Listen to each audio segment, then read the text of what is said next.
আল্লাহ পাক বলছেন ওয়ামা খালাকতুল জিন্না ওয়াল ইনসা ইল্লা লিয়াবুদুন বা'দা আউযু বিল্লাহি মিনাশ শাইতানির রাজিম ওয়ামা খালাকতুল জিন্না ওয়াল ইনসা ইল্লা লিয়াবুদুন। আল্লাহ পাক আপনাকে আমাকে প্রথম যে দায়িত্ব দিচ্ছেন সেটা হচ্ছে এই, আমি মুসলিম, আমি নারী হই, পুরুষ হই, যুবক হই, যুবতী হই, যেই হই না কেন, আল্লাহ পাক আমাকে বলছেন ওয়ামা খালাকতুল জিন্না ওয়াল ইনসা ইল্লা লিয়াবুদুন।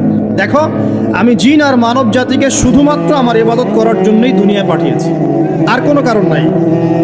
এই যে আল্লাহ পাক আমাদেরকে 60 বছর 70 বছর হায়াত দিয়েছেন, একটা কারণ, অনলি একটা, ইল্লা লিয়াবুদুন, যাতে আমরা আল্লাহর ইবাদত করতে পারি।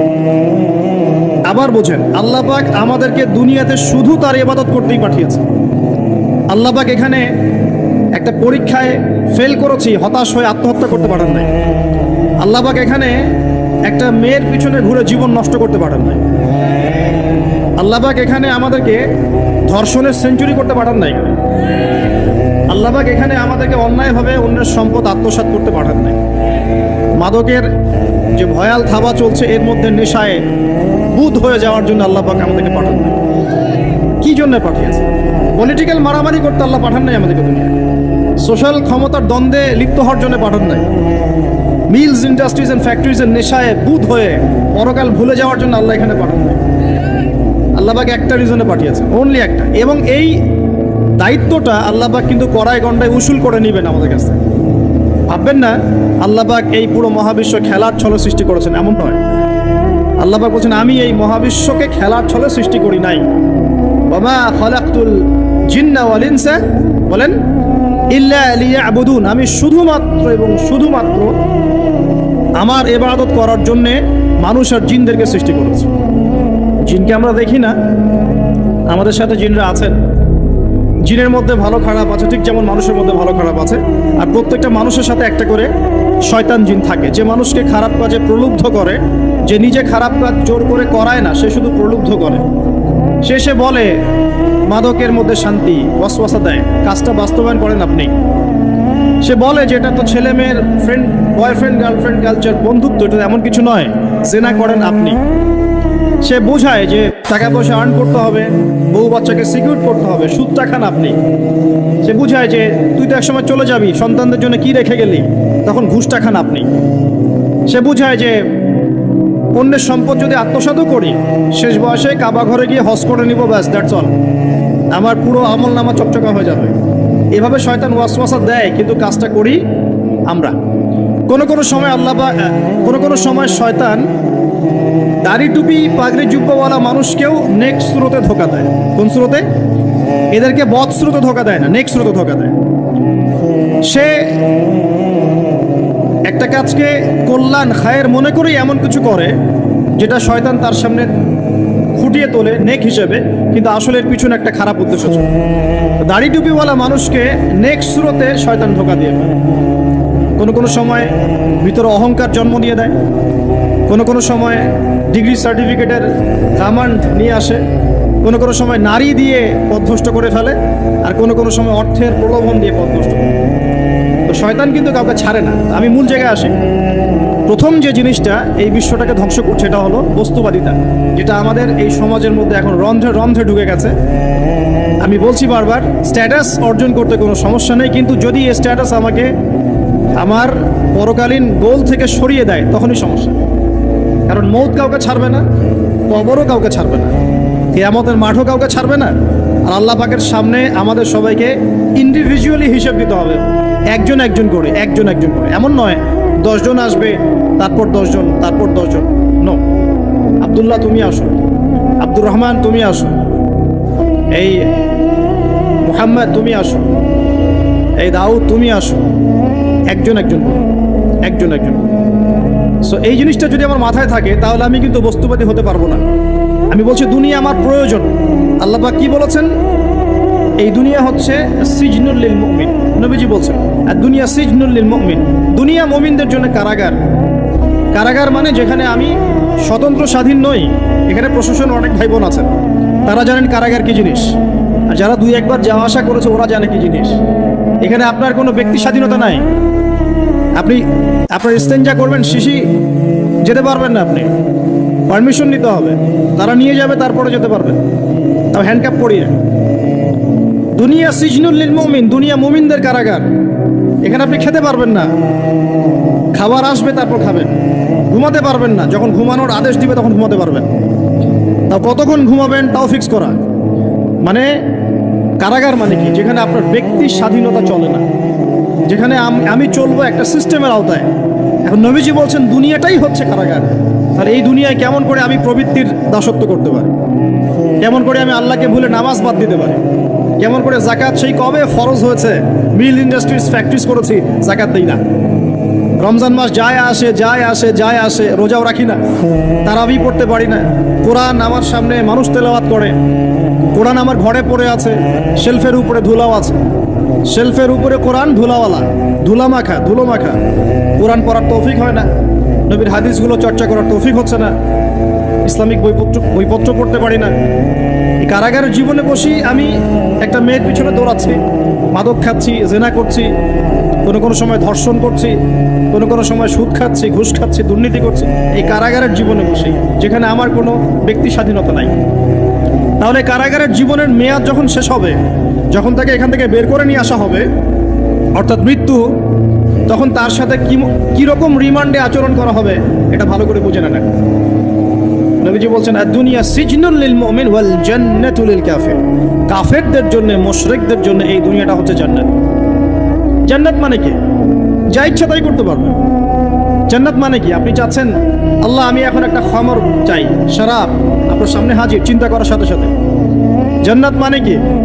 আল্লাহ আমি আপনাকে দেখতে চাই, আল্লাহকে আপনি দেখতে পারবেন। জান্নাত মানে কি? আপনি মধুর নহর, দুধের নহর, পানির নহর, শরাবের নহর, হুরুন ঈন চতুর্দিকে ঘোরাফেরা করছে। একজন নিম্নমানের জান্নাতি, মানে সবচেয়ে শেষের দিকে যারা জান্নাতে যাবে, তাদের সাথেই দুজন করে হুরুন ঈন, আহাল পরিবার তো আছেই, গিলমান পানপাত্র নিয়ে চারপাশে ঘোরাফেরা করে। জান্নাত মানে কি? যেখানে যা ইচ্ছা তাই করা যাবে, বলার কেউ নাই, বাধা দেওয়ার কেউ নাই, সেখানে কোনো মৃত্যু নাই, সেখানে কোনো অহেতুক কথাবার্তাও নাই, কোনো গাল গল্প নাই, কোনো মিথ্যা নাই, কষ্টের ক্লেশ মাত্র নাই, থুতু ফেলতে হবে না। জান্নাত মানে থুতু ফেলতে হবে না। জান্নাত মানে হাঁচি হবে না, নাক ঝাড়তে হবে না। জান্নাত মানে ইস্তেঞ্জা, পেশাব পায়খানা করার টেনশন নাই। মানুষ খাবার খাবে, একটা ঢেকুর তুলবে, ব্যাস খাবার হজম হয়ে গেছে। আর জান্নাতের সবচেয়ে বড় বিষয়টা কি? আল্লাহ পাককে আমরা এই চোখ দিয়ে দেখতে পারবো। আর তার সমকক্ষ একটা বিষয় হচ্ছে আল্লাহ পাক বলে দিবেন যে আমি তোমাদের সবার উপর সন্তুষ্ট হয়ে গেলাম, যাও কোনোদিন অসন্তুষ্ট হবে। ব্যাস দ্যাটস অল। এখন আপনি যত কিছুই করেন এই বস্তুবাদী জীবনে, মনে একটা ভয় থেকে যাবে। আপনি বিশ্ব নেতা হয়েছেন, বড় শিল্পপতি হয়েছেন, পলিটিশিয়ান হয়েছেন, ইকোনমিস্ট হয়েছেন, মনে একটা ভয় থেকে যাবে যে মরতে আমাকে হবেই, আল্লাহ আমাকে ধরবেই, হিসেব আমাকে দেওয়া লাগবেই, কবরে আমাকে একাই যাওয়া লাগবেই, আমাকে কিয়ামতের মাঠে দাঁড়াতে হবে আল্লাহর সামনে। মনে একটা ভয় কাজ করে, যদিও বাইরে মানুষ দেখায় যে কোনো ভয় নাই। মানুষ বাইরে অভিনয় করে, মানুষ সমাজের মানুষের সাথে বাইরে একটা অভিনয় করে। কোনো ক্ষেত্রে আমরা নিজেরাই নিজেদের সাথে অভিনয় করি। কথা সাহিত্যিক হুমায়ুন আহমেদের নাম শুনেছেন? ইন্তেকাল করেছেন। একটা সময় ছিল আমরা স্কুলে পড়তাম, কলেজে পড়তাম, মাঝে মাঝে টুকটাক এই ধরনের কিতাব বইপত্র পড়া হয়েছে। হিমু, মিসির আলী এইসব পড়া হয়েছে। শরৎচন্দ্র, বঙ্কিমচন্দ্র, রবীন্দ্রনাথ, নজরুলের কবিতাগুলো, ইভেন শেক্সপিয়ার, অ্যাডাম স্মিথ সহ, যিনি অর্থনীতির জনক।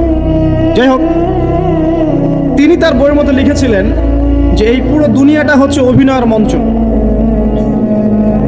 কথা সাহিত্যিক তিনি বলছেন তার মতো করে এই পুরো দুনিয়াটাই অভিনয়ের মঞ্চ, আর আমরা সবাই নিজ নিজ জায়গায় অন্যের সাথে অভিনয় করছি।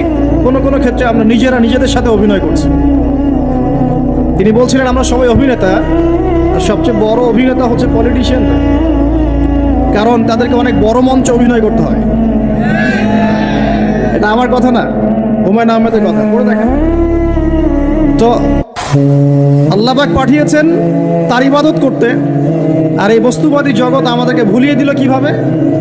কয়েকটা প্রলোভন দিল। প্রথম প্রলোভন হচ্ছে টাকা, তারপরে জীবনে কি করব, প্রতিষ্ঠিত হওয়ার চিন্তা, তারপরে চাই আরও চাই, এই একটা আকীদা দর্শন, তারপরে আমার স্ত্রী সন্তান আহাল পরিবারের কি হবে, আর আরেকটা দর্শন আছে, এটাকে বলে 4 ভাগ দর্শন। এবং দুঃখের সাথে বলতে হয়, আমাদের রবীন্দ্রনাথ ঠাকুর কিন্তু এই দর্শনের মানুষ ছিলেন। 4 ভাগ কিরকম, তার কবিতা পড়লে দেখবেন লেখা আছে, 2 হাতে যা পাও হাত পেতে নাও, 2 হাতে যা পাও হাত পেতে নাও, বাকির খাতা শূন্য থাক, বাকির খাতা শূন্য থাক। ঠিক 4 ভাগ দর্শন। এটা ফিলোসফি পড়েছেন, এখানে অনেক টিচারও আছেন আমি জানি, তারা এই কথাগুলো বুঝবেন। 4 ভাগ দর্শন কেমন, ঋণ করে ঘি খাও, ঋণ করে ঘি খাও, যতদিন বাঁচবে সুখে বাঁচবে, এটা হলো 4 ভাগ দর্শন। তো 2 হাতে যা পাও হাত পেতে নাও, বাকির খাতা শূন্য থাক, মিল আছে না? ঋণ করে হলেও ঘি খান, যেভাবে হোক ঘি খান, মানে ঋণ করে হলেও ঘি খান, যতদিন বাঁচবেন সুখে বাঁচবেন। তাহলে এই দর্শনগুলো বস্তুবাদী না? বুঝতে পারছেন কিনা? মেটেরিয়ালিজম, বস্তুবাদিতা, মানে আপনি চোখের সামনে যা দেখছেন এই দুনিয়া, যেভাবে হোক অর্জন করে নেন, বাকির খাতা শূন্য থাক। ইসলামিক কনসেপ্ট এর টোটাল ডিফারেন্ট কনসেপ্ট।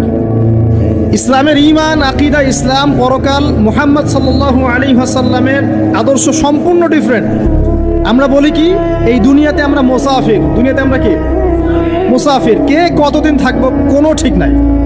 নবীজি বলছেন, হে আব্দুল্লাহ বিন ওমর, তুমি দুনিয়াতে মুসাফিরের মতো থাকো, সকালবেলা উঠলে সন্ধ্যার অপেক্ষা করো না, সন্ধ্যাবেলা হলে সকালের অপেক্ষা করো। দর্শনের মধ্যে কত পার্থক্য না, আকাশ পাতাল পার্থক্য না? এখন যদি এই বস্তুবাদী দর্শন দিয়ে আপনি চলাফেরা করেন, তাহলে তো আপনার লাইফের অ্যাম্বিশন হবে একটা ফ্ল্যাট,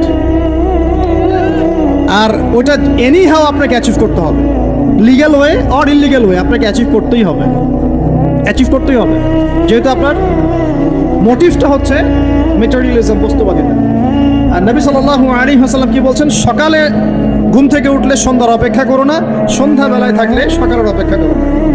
তুমি দুনিয়াতে মুসাফিরের মতো থাকো, তোমার যতটুকুতে দুনিয়া চলে যায় এতটুকুতে সন্তুষ্ট থাকো।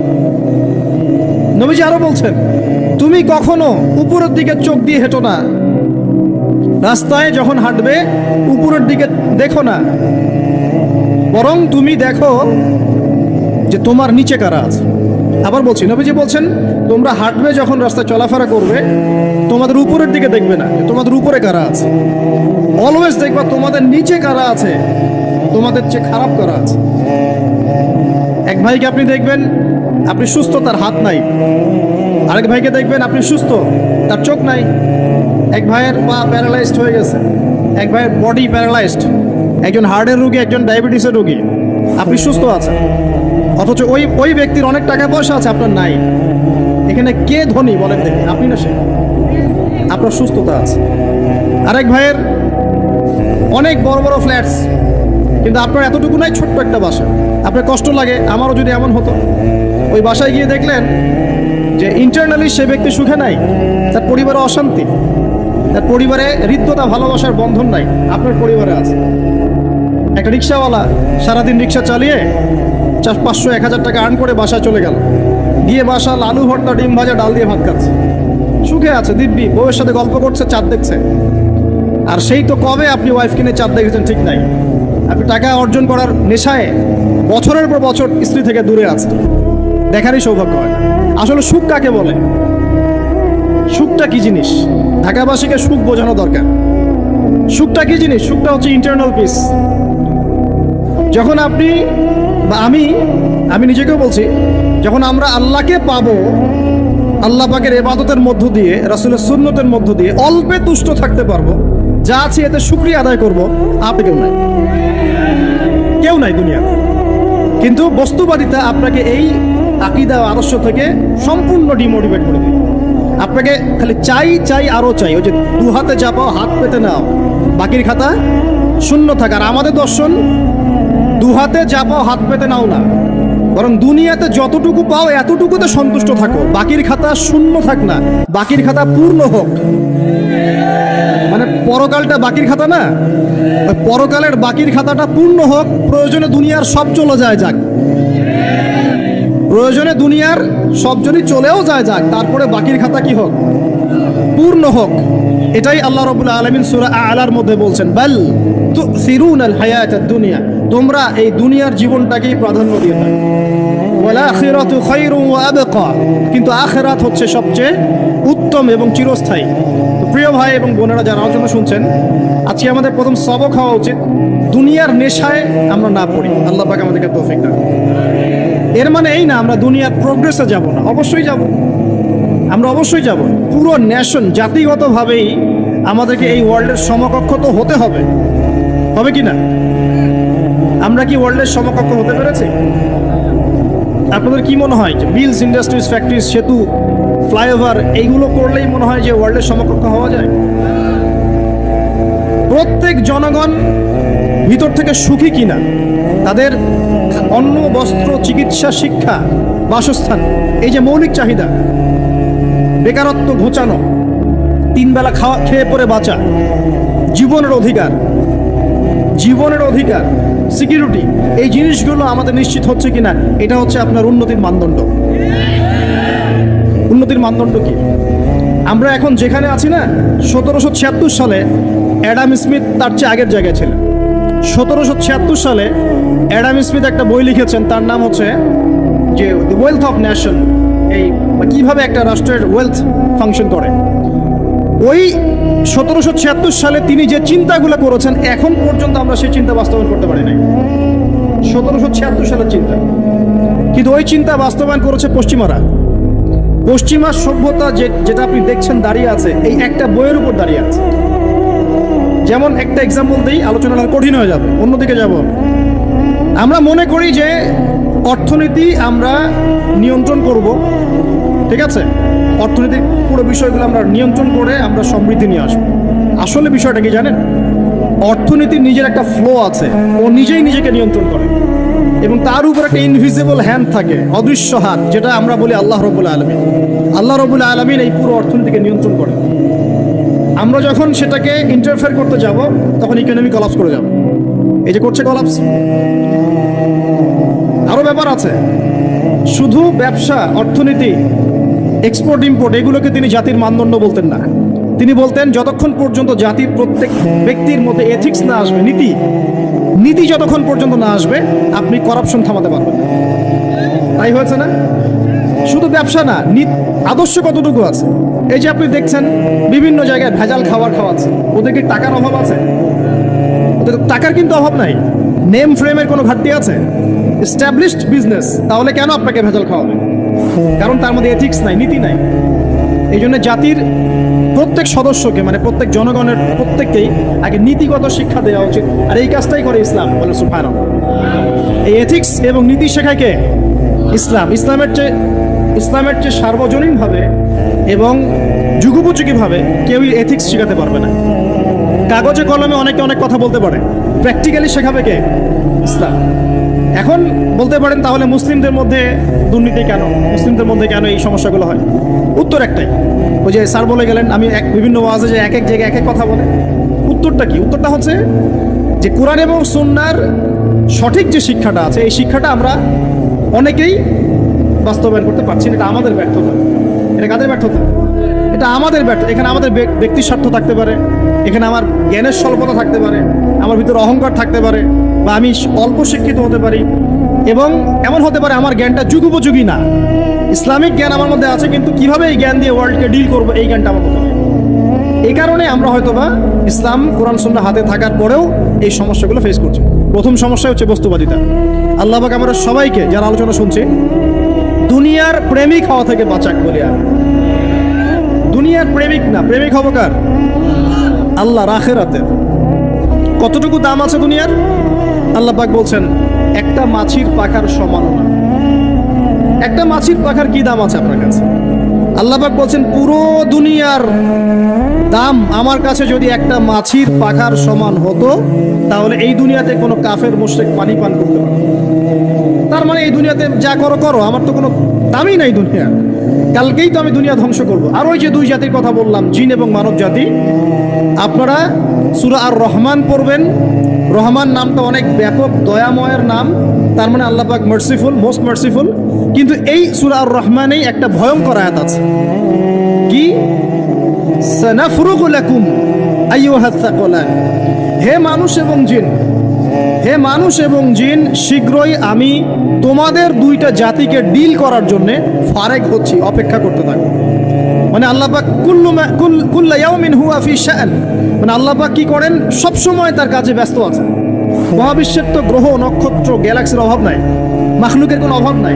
আল্লাহ পাক প্রত্যেকটা মুহূর্তেই তার কাজে ব্যস্ত আছেন, তার কাজে শানে ব্যস্ত আছেন। কিন্তু এই ব্যস্ততা থেকে ফারেক হবেন কাদের জন্যে? মানুষ আর জিনের জন্য। মানুষ আর জিনের জন্য আল্লাহ পাক বলছেন সানাফরুগু লাকুম আইয়ুহাস সাকলান, দাঁড়াও, দুনিয়ার মধ্যে এই সব করে বেড়াচ্ছ, তোমাদের দুই জাতির জন্য আমি অচিরে ফারেক হব ইনশাআল্লাহ। ওইটাই হলো কিয়ামতের দিন। যদি ওই দিনটা আমরা মাথায় রেখে চলি, ইনশাআল্লাহ আমরা কেউ বস্তুবাদী হব না ইনশাআল্লাহ। আল্লাহ পাক আমাদের সবাইকে দুনিয়া মুসাফিরের মতো থাকার তৌফিক দান করুন। আমরা উন্নতি করব, অবশ্যই অগ্রগতি করব, আমরা সব কিছুই করবো, কিন্তু দুনিয়ার পূজায় ডুবে যাব না। এটা একটা বড় চ্যালেঞ্জ। মানে মধ্যমপন্থী থাকতে হবে, না একদম গোলালু মার্কা আর না চরমপন্থী, মাঝামাঝি থাকার চেষ্টা করতে হবে। আল্লাহ তৌফিক দান করুন। ঢাকাবাসীর জন্য এর চেয়ে বড় কোনো নসিহত হতে পারে না। ঢাকা থেকে, ঢাকার মতো যত মানে সিটিজ, মেগা সিটিজ আছে সারা ওয়ার্ল্ডে, তাদের জন্য এটাই প্রথম নসিহত, বস্তুবাদিতা ত্যাগ করতে হবে। বস্তুবাদী,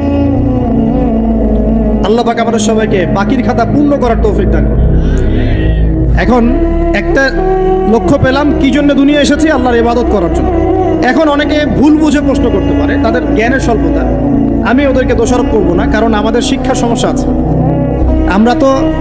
আমরা তো সবার মাঝে ইসলামিক সার্বজনীন শিক্ষা দিতে পারছি না। এই কারণে অনেকে প্রশ্ন করতে পারে, তাহলে কি সারা জীবন আল্লাহ বিল্লাহি করতে হবে? আমি কি সারা জীবন তসবিহ তাহলিল জিকির আজকার নামাজি পড়ে বেড়াবো? তাহলে এটা হলো তার ভুল বুঝ। এই আয়াত সম্পর্কে ভুল ব্যাখ্যা। সঠিক ব্যাখ্যাটা কি? সঠিক ব্যাখ্যা হচ্ছে সূরা হাশরের 7 নম্বর আয়াত। কত নম্বর? সূরা হাশর 7 নম্বর আয়াত। আল্লাহ পাক বলছেন, ওয়ামা আতাকুমুর রাসূলু ফাখুযুহু। রাসূলুল্লাহ সাল্লাল্লাহু আলাইহি ওয়াসাল্লাম তোমাদেরকে যা যা দিয়েছেন সব নিয়ে নাও। ওয়ামা নাহাকুম আনহু ফান্তাহু। রাসূল যা থেকে বিরত থাকতে বলেছেন সমস্ত বিষয় থেকে দূরে থাকো। এখন এই আয়াতটাকে সামনে রেখে কোরআন সুন্নাহকে যদি আমরা ঘাঁটি, আমরা দেখব রাসূলুল্লাহ সাল্লাল্লাহু আলাইহি ওয়াসাল্লাম পেশাব পায়খানা ইস্তিনজা করা থেকে শুরু করে রাষ্ট্র চালানো পর্যন্ত প্রতিটা কাজের হেদায়েত দিয়ে গেছেন। আলহামদুলিল্লাহ, এটা কেউ মানি বা না মানি দিয়ে গেছেন, এটা বিশ্বাস করতে হবে। আমল করতে পারি বা না পারি, নবী দিয়ে গেছেন, বিশ্বাস করতে হবে।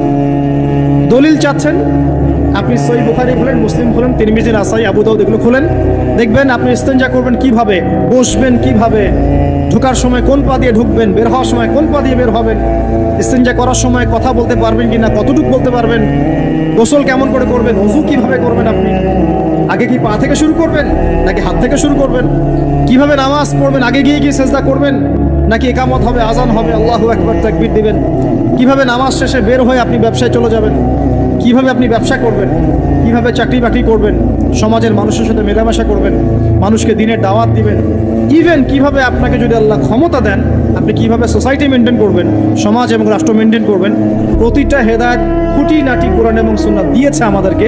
এই বিশ্বাস আগে রাখতে হবে। এই বিশ্বাস না রাখলে কেউ মুসলিম হতে পারবে না। I am very sorry to say, এই বিশ্বাস না করলে কেউ মুসলিম হতে পারবে না। আগে বিশ্বাস, তারপরে কাজ করতে পারেন কি না সেটা পরের ইস্যু। এবং আমি বলে দিচ্ছি, এই যুগে আপনি 100% পারবেন না। সিম্পল, এই যুগে আপনি 100% পারবেন না, এটা স্বাভাবিক। কারণ এই পুরো বিশ্বটা তো ইসলামাইজড না। পুরো বিশ্ব কি ইসলামাইজড? বরং পুরো বিশ্বটা কুফরের উপর আছে। কিসের উপর আছে? পুরো ওয়ার্ল্ডটাই কুফরের উপর আছে, পুরো ওয়ার্ল্ডটাই। একটা এক্সাম্পল আমি প্রমাণ করতে পারি, একটা এক্সাম্পল খালি। আল্লাহ পাক বলছে সূরা মুলক, রাতের বেলা পড়তে হয় না সূরা মুলক? রাতের বেলা সূরা মুলক পড়তে হয়, যে পড়বে তার কবরের আযাব হবে না ইনশাআল্লাহ। কবরের আযাব থেকে আল্লাহ পাক তাকে বাঁচাবেন ইনশাআল্লাহ। সূরা মুলক তেলাওয়াত করতে হবে রাতের বেলা। এই সূরার প্রথম আয়াতে আল্লাহ বলেছেন, তাবারাকাল্লাযী, বরকতময় সেই আল্লাহ, বিয়াদিহিল মুলক, যার হাতে পুরো মহাবিশ্বের ক্ষমতা। কার ক্ষমতা? তাবারাকাল্লাযী বিয়াদিহিল মুলক, বরকতময় সেই আল্লাহ যার হাতে পুরো মহাবিশ্বের ক্ষমতা, সার্বভৌমত্ব। ক্ষমতার বাংলা কি বলতে পারি আমরা? এটাকে ইংরেজিতে আপনারা কি বলেন? আপনারা বলেন সভারেন্টি। কি বলেন? সভারেন্টি বিলংস টু আল্লাহ। এখানে সভারেন্টি বিলংস টু কে? আল্লাহ। কিন্তু এই পুরো বিশ্বের সার্বভৌমত্বের মালিক কি এখন আল্লাহর বাকি আছে? মানুষ নিজের হাতে নিয়ে নিয়েছে। কথা বুঝতে পারছেন না? পুরো বিশ্বে আল্লাহর সার্বভৌমত্ব চলে এখন, মানুষের সার্বভৌমত্ব চলে এখন। তো পুরো ওয়ার্ল্ডটাই কুফরের উপর আছে না, বিশ্বটাই কুফরের উপর। এখন বাদ দেন এই ওয়ার্ল্ডে আপনি 100% ইসলাম ডিল করতে পারবেন না, সিম্পল। কিন্তু আগে বিশ্বাস করেন যে একদম টয়লেট থেকে শুরু করে আসমান পর্যন্ত সব কিছুই হেদায়েত কোথায় আছে, কোরআন শুনে আছে কি নাই। এখন মানতে পারি না, সেটা আলাদা ইস্যু। কেউ বিশ্বাস করেছে, মানতে পারে না, আল্লাহ তাকে মাফ করে দিবে ইনশাআল্লাহ। বিশ্বাস করেছি, মানতে পারিনি, আল্লাহ মানে বিশ্বাস করেছি, আমল করতে পারি নাই, হ্যাঁ আল্লাহ আমল করতে গিয়েছি, প্রতিবন্ধকতা পেয়েছি, সমাজ এমন ছিল না, বিশ্ব এমন ছিল না, আমি পারি নাই, আল্লাহ মাফ করে দাও, ইনশাআল্লাহ আল্লাহ মাফ করে দিবে ইনশাআল্লাহ। কারণ আল্লাহ পাক বলেছেন কারো আমল নামায় যদি শিরকের পাপ না থাকে, যে কোনো গুনাহ আল্লাহ যাকে ইচ্ছা মাফ করে দিবে। আমল নামায় খালি শিরকের পাপ রাখা যাবে না, যে কোনো গুনাহ আল্লাহ যাকে ইচ্ছা মাফ করতে পারেন। বুঝাচ্ছি, মনে করেন একজন জেনা করেছেন, আল্লাহ মাফ করুন। ওই জেনাকার ব্যক্তি যদি বিনা তওবাতেও মারা যায়, তওবা করে নাই, বিনা তওবাতেও মারা যায়, কাল কিয়ামতের মাঠে আল্লাহ পাক তাকেও মাফ করতে পারেন।